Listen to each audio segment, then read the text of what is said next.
Feeling overwhelmed by the chaos around you? A disorganized home might be more than just a nuisance. It could be a significant factor in a serious mental health issue, according to experts. It's tough to admit, but the saying, mess equals stress, isn't just a catchy slogan. It's scientifically proven.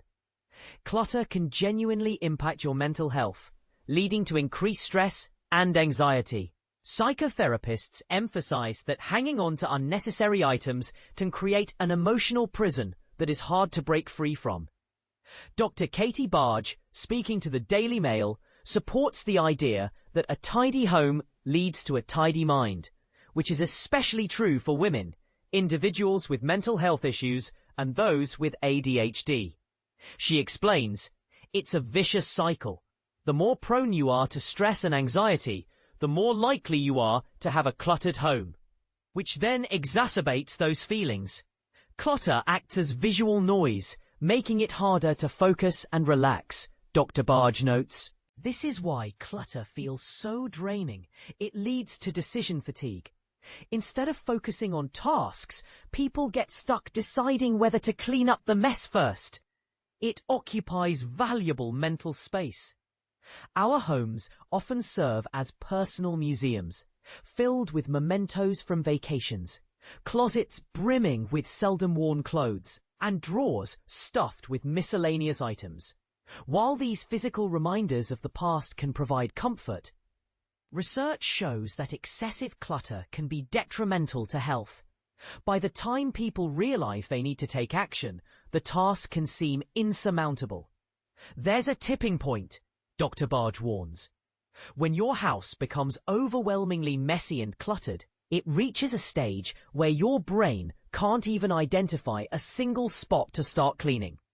A 2009 study by UCLA found a direct correlation between disorganized homes and elevated cortisol levels, the body's primary stress hormone. The study revealed that women living in cluttered environments produced more cortisol compared to those in tidier surroundings. Clutter accumulates for various reasons. Sometimes it's sentimental. Other times it stems from guilt over wasted money on unused items, or the misguided hope that they might come in handy someday. Families face additional challenges as children quickly outgrow clothes and toys, creating even more clutter. And the tendency to hoard can be inherited. If we grew up in cluttered homes, we're more likely to create cluttered homes ourselves, adds Dr. Barge. At its most extreme, hoarding can render homes unlivable due to the sheer volume of accumulated items, some of which are old, broken, or decaying. Hoarding often stems from attachment needs deeply rooted in childhood experiences and our inner child, Dr. Barge explains. The urge to cling to objects can arise from a lack of nurturing during formative years, leading to sentimental attachments to items like birthday cards or other symbols of love. Similarly, people hold on to seemingly trivial items that hold emotional value to them. It's an attachment response, she continues. As a psychotherapist, Dr. Barge works with numerous hoarders and others struggling with clutter. I often use guided meditation and hypnotherapy to help them disconnect the emotional associations from the objects, she says. These emotions often trace back to traumatic events like the loss of a parent, divorce, or the empty nest syndrome when children leave home.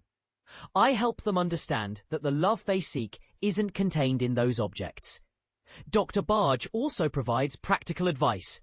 Start with a small area, even just one drawer, she suggests. If the entire house is cluttered, the task can feel overwhelming, so breaking it down into manageable parts is crucial. Ingrid Jansen, co-host of the Declutter Hum podcast, agrees. Living with clutter means making countless tiny decisions daily. Where is that item? Do I need it? What should I do with it?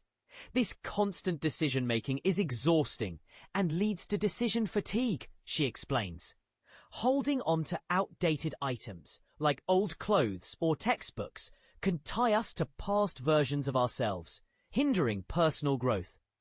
Ultimately, decluttering isn't just about a tidy home. It's about a calmer mind, stronger routines, and improved well-being.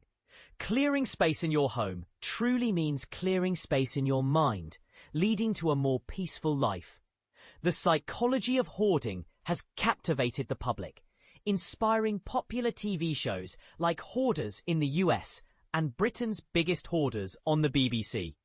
These programs draw millions of viewers who are both horrified and fascinated by homes so cluttered they are almost uninhabitable. Experts suggest that part of the appeal lies in the stark contrast. While most people deal with a messy drawer or closet, seeing lives consumed by clutter on such a massive scale can be both shocking and intriguing. These shows also shed light on the deeper emotional struggles behind hoarding, revealing how items that appear as junk to outsiders can carry profound psychological significance. But here's where it gets controversial. Some argue that these shows might inadvertently glamorize hoarding, potentially discouraging viewers from seeking help. What do you think? Should we be more cautious about how we portray hoarding in the media?